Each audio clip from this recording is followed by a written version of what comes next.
kita Nabi Muhammad Sallallahu Alaihi Wasallam beserta seluruh keluarga, sahabat, kerabat dan juga ikutnya yang senantiasa mengikuti jejaknya dan mengamalkan ajarannya. Alhamdulillah Allah Subhanahu Wa Taala, di kesempatan yang lalu kita sudah menjelaskan tentang 6 perkara yang harus kita jaga, atau 7 perkara, yaitu keadaan-keadaan di mana manusia bisa memaksimalkannya. Kata Nabi Sallallahu Alaihi Wasallam, jangan sampai kalian menunggu sampai datang kefakiran yang membuat kalian lupa, atau kekayaan yang membuat kalian menjadi berpaling melampaui batas, atau sakit yang membuat kalian tidak mampu melakukan apa-apa, atau kepikunan yang membuat rusak ingatan, atau kematian yang dipastikan akan datang, yang sudah disiapkan kuburan dan segala sesuatunya, tidak bisa melakukan apa-apa lagi, atau dajjal yang ditunggu-tunggu, atau hari kiamat itu sendiri, wasa'ah wal-qamar, dan hari kiamat itu lebih dahsyat dan lebih parah. Jadi itu adalah yang perlu kita perhatikan dalam mengejar kebaikan atau menyegerakan kebaikan. Selanjutnya adalah masih hadis Abu Hurairah, bahwasanya Rasulullah SAW berkata di hari Khaybar,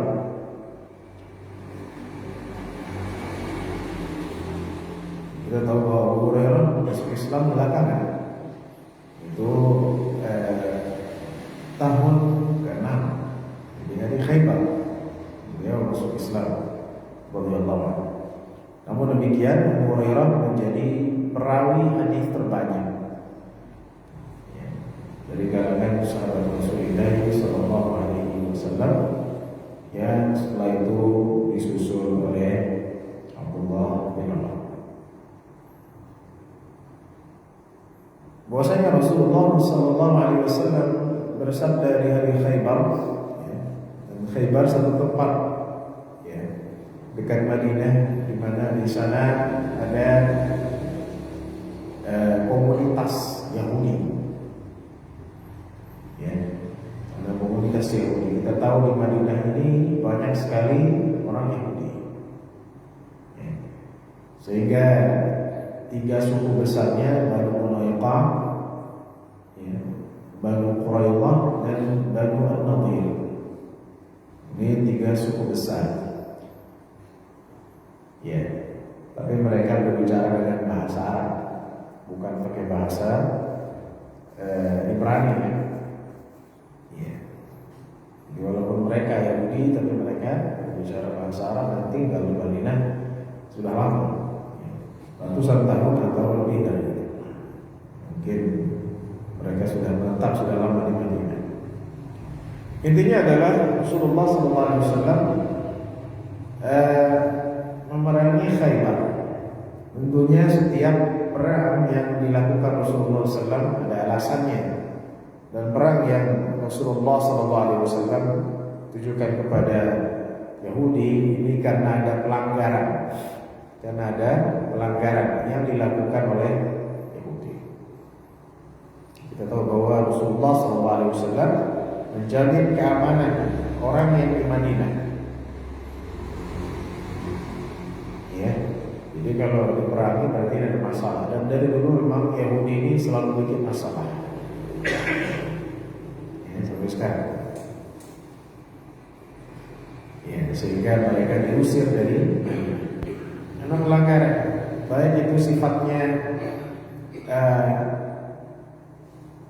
merusak harga diri Muslim. Suatu hari mereka ingin melakukan atau merusak agama seorang muslimah, bahkan mereka ingin di hari yang lain membunuh Rasulullah SAW, melempar batu dari atas bukit. Jadi semua itu adalah perilaku Yahudi. Mereka sering ingkar janji. Lalu pelaturan ada, ya mereka yang melanggarnya. Baik. Jadi Rasulullah SAW mengatakan di hari Khaybar, "La'utiyanna hadhihi ar-rayata rajulan yuhibbullaha wa rasulahu." Aku akan memberikan rayah ini, bendera ini kepada orang yang dicintai Allah dan Rasul, atau orang yang mencintai Allah dan Rasul. Kalau itu pakai bendera, dan saya bahas dalam tulisan saya bahwa ada perbedaan antara rayah, ada bendera yang digunakan Rasulullah SAW, di mana rayah ini adalah bendera besarnya, ada bendera-bendera kecil. Dan mereka dulu ketika membawa rayah itu berarti pertanda bahwa pasukan itu eksis. Jadi kalau rayahnya itu sampai jatuh, tidak dipegang oleh salah satu tentara, itu artinya kalah. Sehingga dalam peristiwa populer di mana para sahabat Rasulullah SAW mempertahankan rayah itu, satu persatu mereka ada yang luka tangannya, kemudian dibunuh sehingga jangan sampai rayah itu jatuh. Ini menunjukkan apa? Menunjukkan bahwa yang memegang rayah adalah ia menjadi pemimpin. Ia diberikan kekuasaan, ia diberikan wewenang untuk memimpin pasukan. Kata Rasulullah SAW, aku akan memberikan rayah ini, bendera ini, kepada seseorang yang mencintai Allah dan Rasulnya. Jadi dipastikan yang megang rayah ini, bendera ini adalah orang yang mencintai Allah dan Rasulnya. Kata Umar radhiyallahu anhu, "Ma ahbabtul imarata illa yawm." Subhanallah. Kata Umar Khattab, aku tidak pernah suka mendapat wewenang, aku tidak pernah suka mendapatkan jabatan kecuali hari ini. Kenapa? Karena kata Rasul, yang akan megang bendera ini adalah orang yang pasti mencintai Allah dan Rasul. Umar, kata Umar, aku tidak pernah ingin jabatan imarah kecuali hari ini. Karena Rasul bilang, aku akan memberikan bendera ini kepada orang yang mencintai Allah dan Rasul. Jadi ada jaminan bahwa orang ini adalah cinta Allah dan Rasulnya. Fatasawartu laha waja'an ud'a laha. Subhanallah. Fatasawartu laha ay wathabtu mutatalli'an. Bergegas, lari Umar Khattab, ketika mendengar bahwa Rasul akan memberikan benderanya kepada orang yang mencintai Allah dan Rasulnya. Umar bergegas lari, raja'an ud'a laha, karena berharap ingin dapat bendera itu.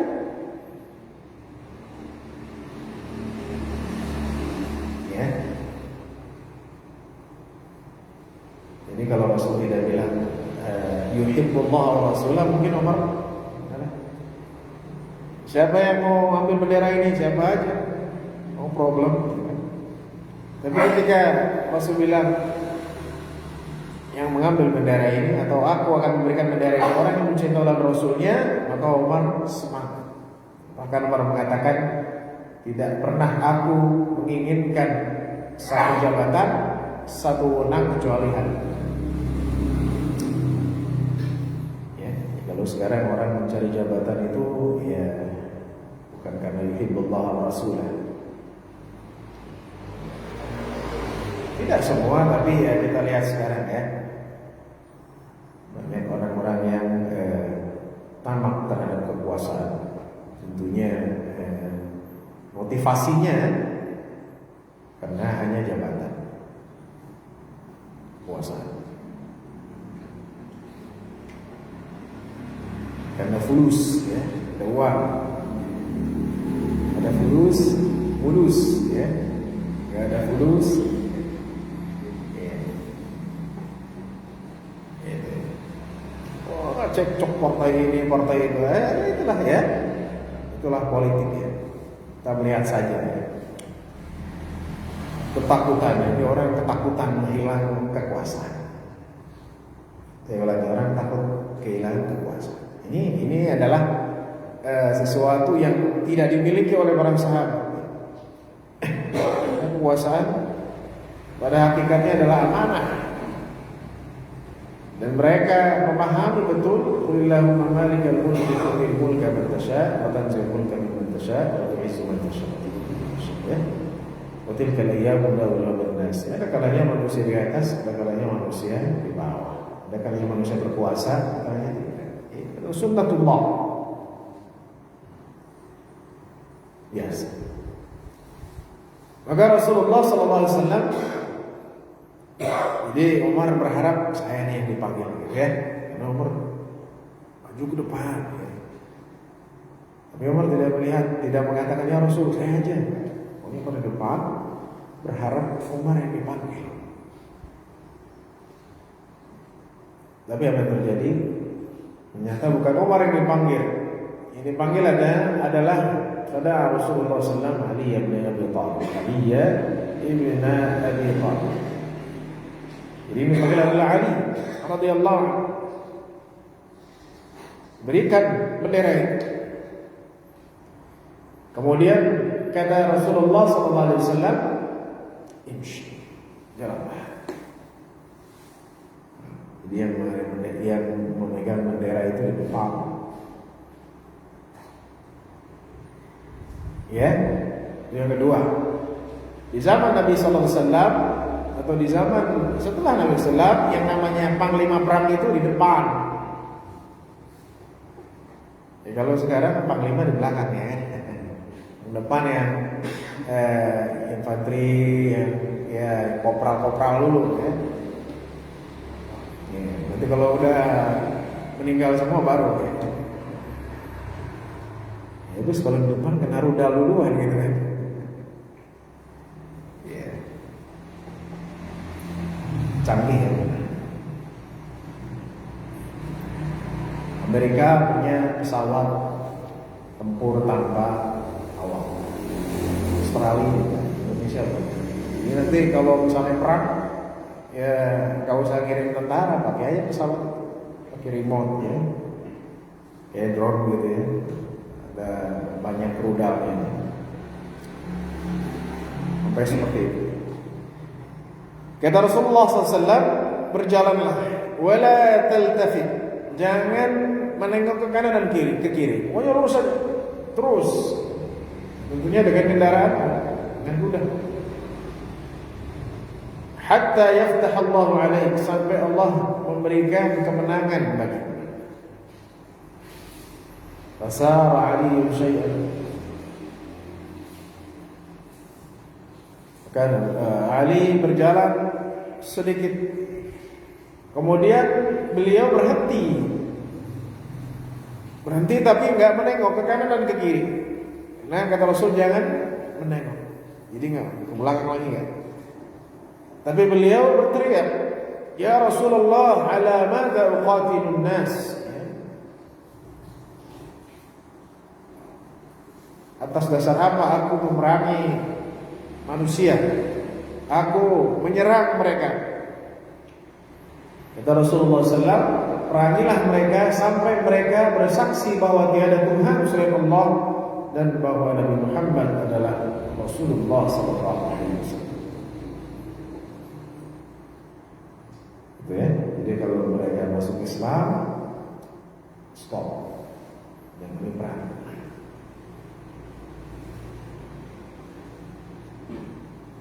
Iya, mungkin ada yang mengatakan ini paksaan. Iya, ini adalah ketika sudah sampai dalam qital, ya, dalam peperangan pasti ada sesuatu yang diapa, yang dipinta, dan itu wajar.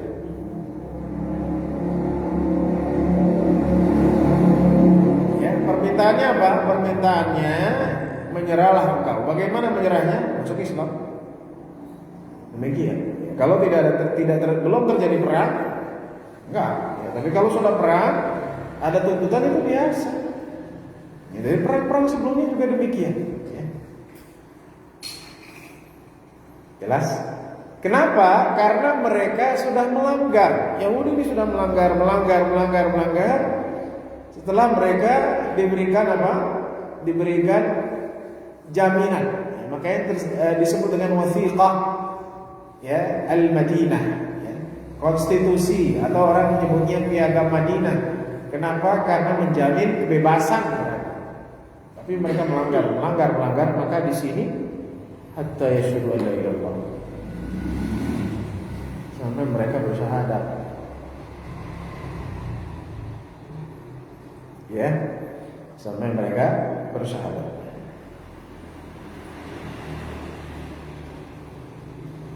Kenapa? Karena kalau orang bersyahadat, dia tahu konsekuensi dari syahadat itu apa? Yaitu melakukan syariat. Ya. Makanya kata Rasulullah SAW, فَإِذَا فَعَلُوا ذَلِكَ فَقَدْ مَنَعُوا مِنْكَ دِمَاءَهُمْ وَأَمْوَالَهُمْ إِلَّا بِحَقِّهَا. Kalau mereka telah melakukan itu, mereka telah, ya, menahan diri mereka, darahnya dan hartanya kecuali dengan haknya. Ya, artinya apa? Kalau mereka sudah syahadat, karena mereka sering melanggar, kita perangi mereka sudah syahadat, mereka tidak boleh disentuh lagi darahnya dan hartanya. Itu maksudnya. Ya, jadi memerangi mereka dengan tuntutan mereka masuk Islam sebenarnya agar mereka dijaga darahnya dan hartanya. Kenapa mereka diperangi? Karena terjadi pelanggaran. Ya, ini perlu dipahami karena sebagian orang mungkin menganggap Islam agama yang pedang, ya, perang dan seterusnya. Padahal ada fasenya. Jadi tidak serta-merta, ada fase. Ya. Dan itu ada dalam buku sejarah bagaimana orang kafir ini berulah.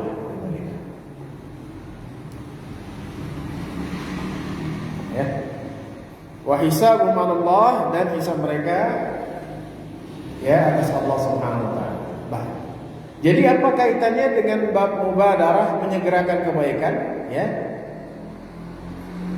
Di mana letaknya di sini, gitu kan? Kita mungkin paham. Yang kita pahami di sini pertama tadi perkataan Umar, ya, bahwa Umar tidak ingin wewenang atau kekuasaan kecuali hari ini. Betul. Yang kedua perkataan Ali, bahwa apa, atas dasar apa aku memerangi mereka, ya, atas dasar mereka harus Islam. Kalau mereka masuk Islam maka mereka terjaga. Di mana letaknya adalah perkataan Umar, fatasawartu laha aini qala. Jadi ketika Rasul bilang, aku akan memberikan bendera ini kepada orang yang mencintai Allah dan Rasulnya, fatasawartu laha, maka Umar bergegas lari, ya, berharap bisa mendapatkan kesempatan. Itu poinnya.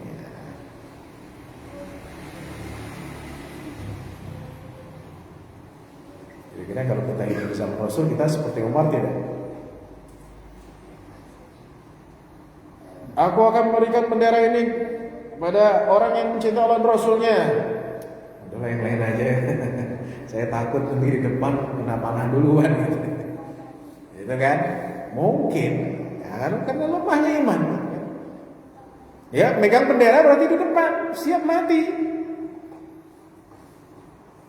Gitu kan? Siapa yang mau megang ini? Tapi Umar bergegas. Kenapa? Karena Rasul bilang bahwa yang memegang bendera tersebut adalah orang yang mencintai Allah dan Rasul. Baik, jadi sudah selesai bab mubadarah. Selanjutnya bab mujahadah. Nah ini ya, kita mau masuk bulan Ramadan 1442, ya. Ada yang bertanya kepada saya, bagaimana ada himbauan lagi tidak dari MUI ya, saya bilang tidak, selama ini belum ada dan belum ada rencana ya.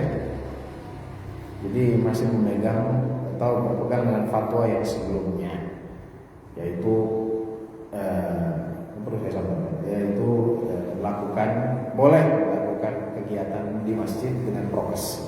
Itu kan fatwa terakhir. Fatwa pertama melarang, ya, yaitu di bulan Maret. Fatwa kedua membolehkan, yaitu di bulan Juni kalau tidak salah. Jadi kita memegang fatwa yang terakhir ya. Jadi belum ada yang terbaru. Jadi selama belum ada yang terbaru ya, kita mengikuti ya yang sudah ditetapkan. Kecuali nanti ada perubahan lagi. Jadi tidak ada pertanyaan lagi. Kita boleh nggak di masjid nih? Selama ada fatwa yang lama, ya kita menggunakan fatwa tersebut. Kira-kira. Jadi bab mujahadah. Bab mujahadah. Mujahadah itu artinya bersungguh-sungguh ya, jihad, jahad. Al-jahdu kata ulama bahasa al-masyaqqah. Jahad itu artinya kesukaran. Ya. Kesukaran. Jadi enggak mudah, ada jihad itu kesukaran tenaga. Walladzina jahadu fina lanahdiyannahum subulana, dan orang-orang yang jihad di jalan kami akan tunjukkan kepada mereka jalan-jalan kami. Ya, itu dalam surah Al-Ankabut 69. Wa'bud rabbaka hatta ya'tiyakal yaqin. Beribadahlah kepada Tuhanmu sampai datang kepadamu yakin, yaitu kematian.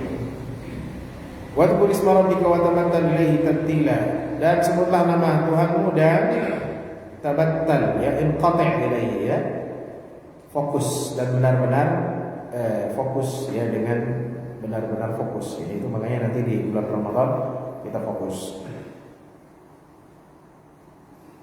Imam Malik rahimahullah taala ya, apabila telah datang bulan Ramadan, beliau menutup majelis-majelis ya, dan beliau fokus dalam Al-Qur'an. Misalnya, jadi fokus. Faman ya'mal mithqala dzarratin khairan yarah, wa ma tuqaddimu li anfusikum min khairin tajiduhu 'indallahi wa khairan wa 'azama ajran, wa ma tunfiqu min khairin fa innallaha bihi 'alim. Ya, jadi intinya tentang mujahadah, yaitu bersungguh-sungguh.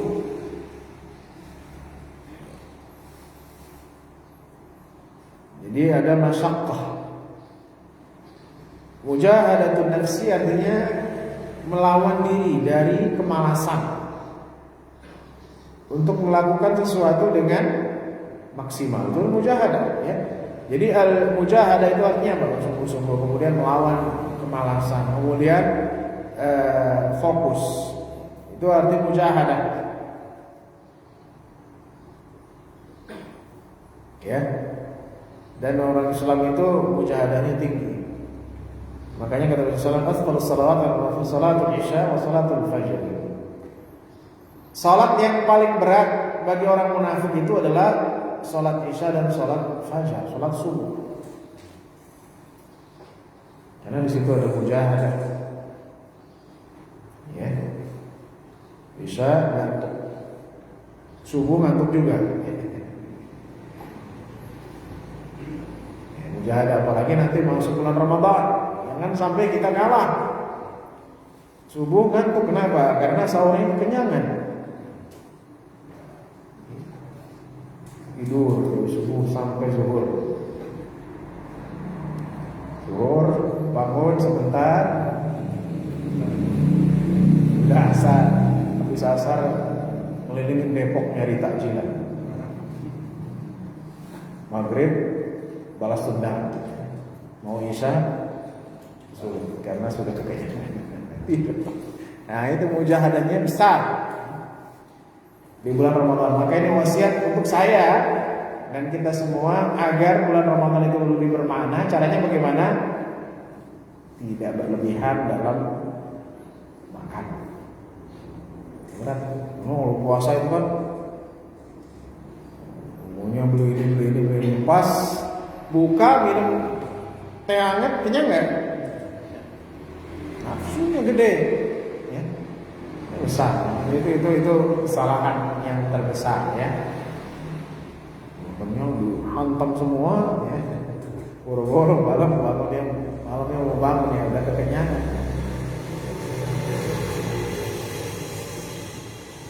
Maksiat insya Allah enggak lah ya, maksiat.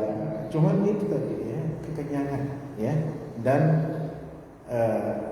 banyak tidur itu benar besar bagi orang-orang yang puasa, ya, orang-orang yang tidak maksiat. Tetapi itu tadi karena berlebihan akhirnya, ya, kebanyakan tidur.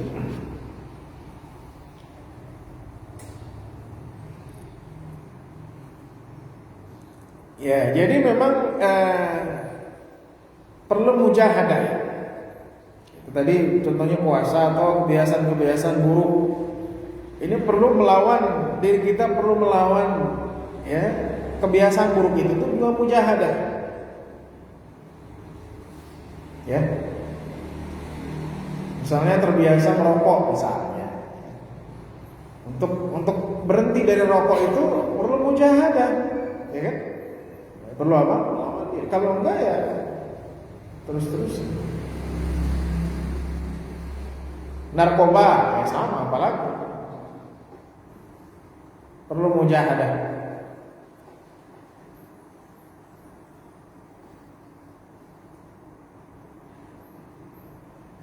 Ya, dan jangan sampai ada yang bilang nggak batal lah merokok puasa, ya. Kan nggak minum sama nggak makan. Jelas ini adalah sesuatu yang melanggar, ya. Baik. Hadisnya adalah hadis Abu Hurairah, sama Abu Hurairah juga, ya. Jadi Abu Hurairah adalah sebagai pemimpin, ya, atau sebagai pemegang bendera sunnah Abu Hurairah. Jadi kalau orang yang benci kepada Abu Hurairah, dipastikan dia adalah orang yang benci kepada sunnah, atau dia bukan ahlus sunnah, ya. Karena orang Rawafid ini sangat membenci Abu Hurairah. Kenapa Abu Hurairah itu sih menjadi pegangan orang Sunni, padahal dia itu, ya, jelas masuk Islamnya terlambat, ya. Kemudian juga bukan dari minas sabiqin al-awwalin, bukan dari minal ashar al-mubasysyirin.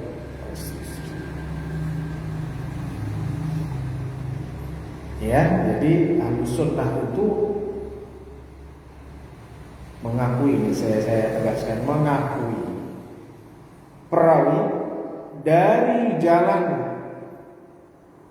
Ahlul Bait dan non Ahlul Bait. Saya tegaskan. Jadi yang dari Ahlul Bait diakui, dari yang non Ahlul Bait juga diakui. Ya, apakah menolak hadis dari jalan Muhammad bin Hanafi atau Ja'far as-Shadiq? Itu tidak. Dari Ahlul Bait juga diakui. Ya, karena Ahlul Bait yang sesungguhnya mereka mencintai para sahabat Rasulullah sallallahu alaihi wasallam. Itu poinnya, ya. Karena dulu pernah ada pembahasan, ya. Katanya apakah orang Sunni, orang Ahlus Sunnah itu menganggap perawi dari Ahlul Bait? Jawabannya iya, ya. Dan saya berikan beberapa contoh hadis di mana di situ ada, ya, Ahlul Bait, ya.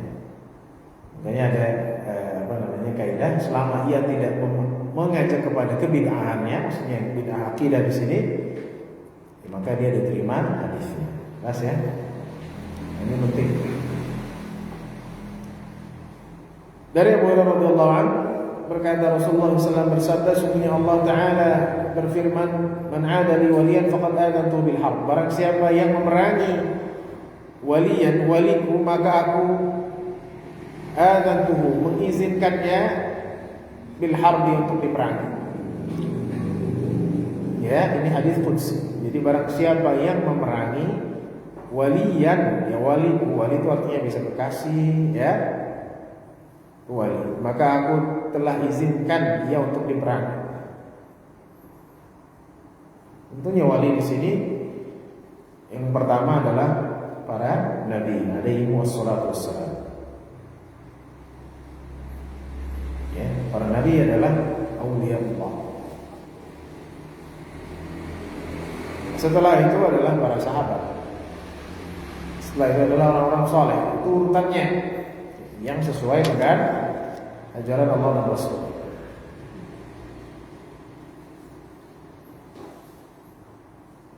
Iya.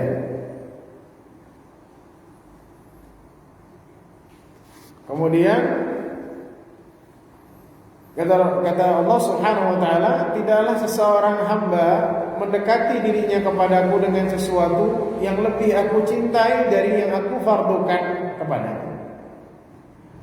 Jadi tidak ada yang lebih dicintai seorang hamba, yaitu mendekatkan diri kepadaku dengan sesuatu yang aku wajibkan. Yang pertama, jadi urutannya yang wajib. Itu cara mendekatkan diri kita kepada Allah. Oh, pokoknya mau saya sedekah aja, sholat enggak bisa kan? Pokoknya saya sedekah aja, zakat enggak, padahal uangnya banyak, enggak bisa. Ya, punya uang banyak, miliaran, triliunan, ya. Tapi dia maunya sedekah aja, nggak mau zakat. Harus melakukan yang fardu. Dan tidaklah seorang hamba terus-menerus mendekatkan dirinya kepadaku dengan yang nawafil, dengan yang sunnah, sehingga aku mencintainya. Jadi urutannya yang fardu, baru yang sunnah. Setelah yang sunnah, aku mencintainya, gitu ya. Jadi urutannya demikian. Kalau mau langsung yang sunnah aja, tahajudnya Masya Allah kenceng, subuhnya nggak pernah gitu ya, atau kesiangan, nggak bisa. Kata Allah Subhanahu wa taala, kalau aku mencintainya, aku akan menjadi pendengarannya yang ia mendengar dengannya, aku akan menjadi pandangan yang ia memandang dengannya, aku akan menjadi tangan yang ia menggunakan tangannya dengannya, dan aku akan menjadi kaki yang ia berjalan dengannya. Ya, jadi ini kalau kita mendekatkan diri kepada Allah Subhanahu wa taala, pendengaran kita, pandangan kita, kaki kita, tangan kita itu akan mengikuti apa yang Allah ridhoi. Itu ciri orang yang dicintai Allah. Ini jelas hadisnya ya, hadis qudsi. Jadi kalau saya dicintai Allah tapi masih sering maksiat, itu bukan orang yang dicintai Allah. Ya, orang yang cinta Allah itu akan terlihat dari apa? Dari perbuatan. Kalau dia meminta kepadaku, aku akan berikan. Kalau ia meminta perlindungan kepadaku, aku akan lindungi. Wa in sa'alani a'taitu wa la in ista'adani la u'tiyanna. Itu janji Allah Subhanahu wa taala. Jadi kalau kita mendekatkan diri kepada Allah, janjinya adalah kita akan diberikan apa yang kita inginkan dan kita akan dilindungi kalau kita minta perlindungan. Janji Allah. Cuman kita yakin gak dengan janji ini? May yattaqillaha yaj'al lahu makhrajan wa yarzuqhu min haitsu la yahtasib. Barang siapa yang bertakwa kepada Allah, Allah akan memberikan dia jalan keluar dan akan memberikannya rezeki dari jalan yang ia tidak sangka kan gitu. Yakin gak? Kayaknya setengah-setengah Ustaz. Nanti Allah kasih ya jalan keluar. Ini tidak akan Allah berikan kalau kita ragu. Baik, poinnya apa di sini? Mujahadahnya mana? Mujahadahnya tadi ya. Mujahadahnya itu mulai dari yang fardu, kemudian yang sunnah, itu dilakukan semua. Sehingga ini menjadi perdebatan antara ulama. Definisi takwa itu seperti apa? Dan kebanyakan ulama mengatakan orang yang melakukan yang wajib dan yang sunnah. Jelas? Karena ada dalam hadis ada, ya dalam Sahih dalam Bukhari dan Muslim. Ya, seorang Arabi, seorang Arab Badui mengatakan, ya Rasulullah, bagaimana menurutmu kalau aku melakukan sholat, aku puasa Ramadan, aku menghalalkan yang halal dan mengharamkan yang haram, aku masuk surga tidak? Kata Rasulullah SAW, engkau akan masuk surga. Ya. Jadi demikian. Wala azidu ala dzalika syai'an.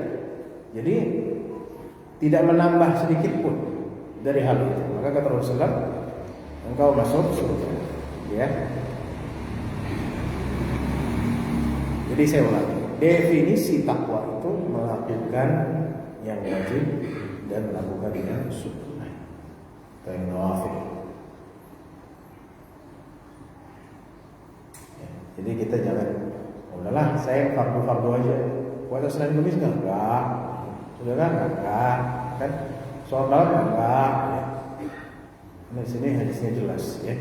Tidaklah seorang hamba mendekatkan dirinya kepadaku dengan yang nawafil kecuali aku akan mencintainya. Baik.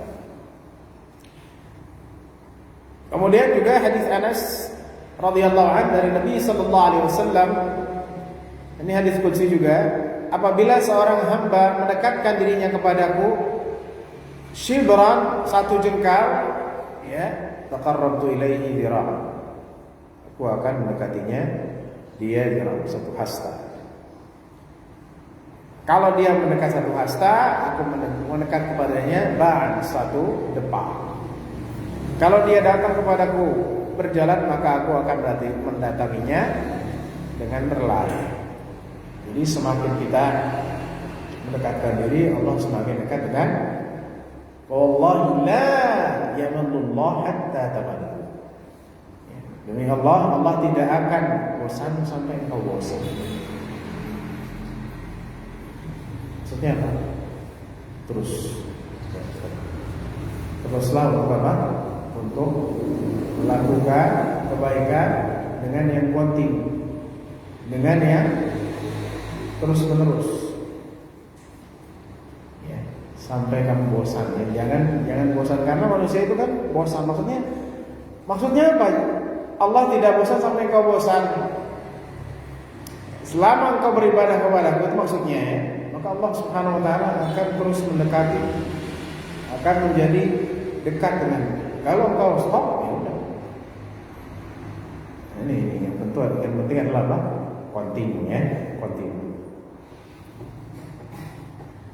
Kemudian Ibnu Abbas radhiyallahu anhu berkata, Rasulullah sallallahu alaihi wasallam bersabda, "Ni'matani maqbudun fihi ma katsirun minan nas." Dua nikmat yang banyak orang maqbudun, ya.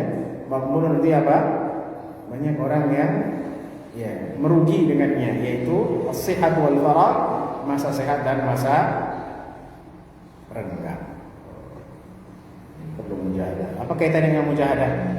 Kaitannya dengan mujahadah, orang yang mujahadah itu selalu memanfaatkan waktu,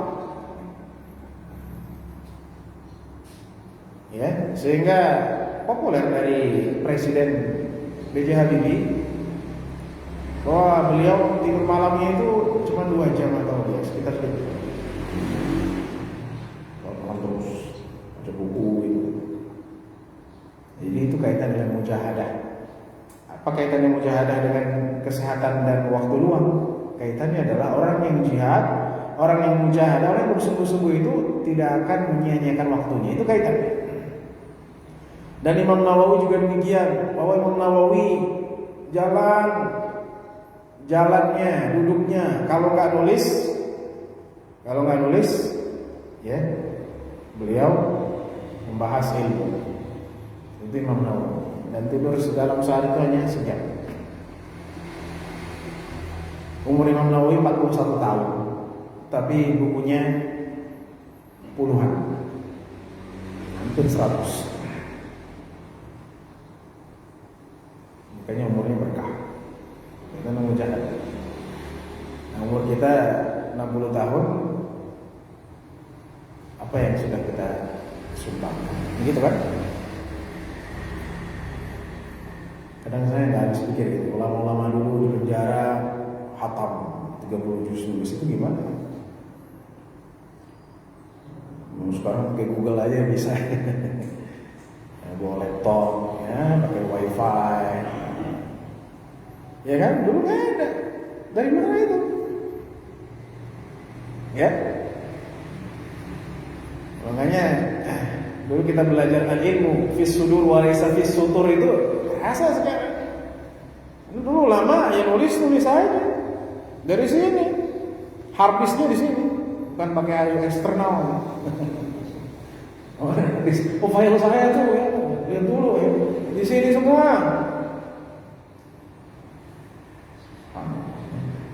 Keluar Ibnu Taimiyah dari penjara, hatam Majmu' Fatawa. Berapa juz? 30 juz. 26.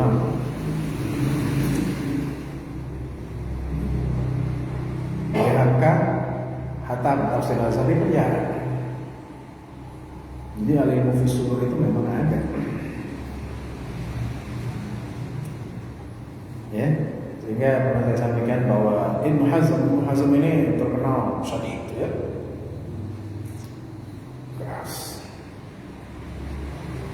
Dari Andalus, Spanyol. Tidak ada satu ulama pun kecuali dikritik habis. Jadi Ibnu Hazm ini banyak dikritik juga. Keras. Syafi'i, Maliki semuanya dikritik habis-habisan Ibnu Hazm. Ya kan? Suatu hari penguasa nggak suka dengan Ibnu Hazm di Andalus. Nah, Ibnu Hazm ini keras. Kata pemerintah waktu itu, wahai Ibnu Hazm, kami akan membakar buku-buku. Terus seperti itu ya, nggak suka bakar. Kata Ibnu Hazm, silahkan bakar ya. Ya, bakar buku-buku, tapi selama aku hidup, ya, maka ilmuku tidak akan hilang. Poinnya apa? Sini. Jadi nggak perlu pakai hari eksternal, bilang datanya. Seperti itu lama ya. Ya, jadi balik lagi maqbulun fihi ma katsirun nas. Jadi orang itu banyak yang merugi ya. Al-ghaman itu artinya al-khasarah ya. Rugi. Dua itu. Kesehatan dan apa? Dan renggang masalah. Waktu sehat, pengennya jalan-jalan, boleh jalan-jalan, tapi pokoknya ngabisin waktu yang bukan kurang bermanfaat ya. Ya sebenarnya bisa dikecilkan frekuensi, tapi dihabiskan buat ketika sakit baru sadar, sayang waktu saya, kan? Masa renggang, ketika renggang ngabisin buat apa namanya, buat medsos dan lainnya gitu kan. Ketika udah nggak renggang, sayang ya waktu saya. Ya. Jadi dulu orang berkah ya salah satunya adalah tadi waktu. Dulu belum ada medsos, belum ada Google, apalagi YouTube, apalagi TikTok ya. Tapi mereka puluhan ratusan buku itu tulis. Bahkan dalam posisi-posisi tertentu di penjara ya, di tempat pengasingan bisa menghasilkan karya. Ini menunjukkan bahwa perlu mujahadah ya dalam segala hal, khususnya kita akan mendekati bulan Ramadan. Insyaallah subhanahu wa taala kita diberikan kesehatan. Amin ya rabbal alamin. Semoga Allah memberikan kita panjang umur ya, agar kita bisa pada di tahun ini pada puasa 1442 Hijriah. Sallallahu alaihi wa ala alihi wasallam. Ada pertanyaan?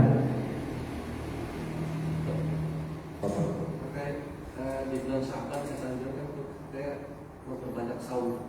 Bulan Sya'ban sebelum apakah saum yang dimaksud memperbanyak saum itu ya setiap hari sampai Ramadan, atau sudah yang sudah tahun seperti Senin Kamis atau yang lebih atau tahun? Iya, bagus sekali. Yang dimaksud dengan diperbanyak ini secara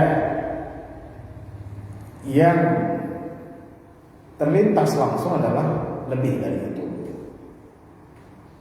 Jadi, tapi pun kalau misalnya Senin Kamis masalah. Cuman yang maksud memperbanyak adalah lebih dari itu. Mana dalilnya? Dalilnya adalah Rasulullah SAW, ya, hadis Aisyah berpuasa di bulan Sya'ban seluruhnya kecuali 2 hari.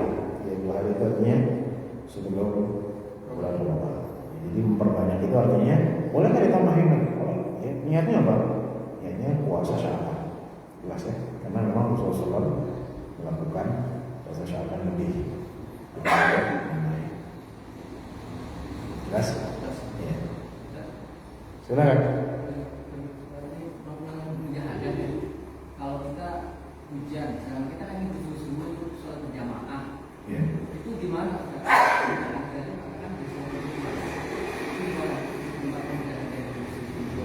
Bagus sekali. Iya. Tentunya ini juga dalam hadis kita harus melihat konteks. Ya. Konteksnya seperti apa? Tentunya kalau di Madinah dulu hujan ya sesuatu yang jarang. Sesuatu yang jarang. Dan kalau hujan ya memang akan naik tanahnya kan. Dan ini bukan berarti udahlah hujan ya. Di Indonesia memang hujan terus. Berarti kalau hujan terus nggak sholat jamaah ada. Jadi konteksnya berbeda. Hujan, rukhsah. Tuh ya. Hujan lagi padahal cuma tes. Akhirnya kan. Jadi konteksnya berbeda, ya. Ya, dan itu yang pertama, yang kedua ya lihat kesehatan kita tentunya. Kalau kita merasa sakit ya. Tapi kalau kita itu ya kita bisa. Intinya apa? Konteksnya berbeda. Ini juga perlu dipahami ya. Jelas. Kecuali memang banjir atau misalnya dalam situasi yang berbeda. Tapi kalau di Indonesia di musim panas saja kita ada ya kan? Ini misalnya paginya panas, kalau musim hujan ya hujan terus setiap hari. Jelas, jadi ini tidak menghalangi seorang untuk berjalan. Baik, ada lagi? Tidak ada, baik kita cukupkan sekian. Semoga Allah memberikan kita inayah atau kita diberikan kesehatan.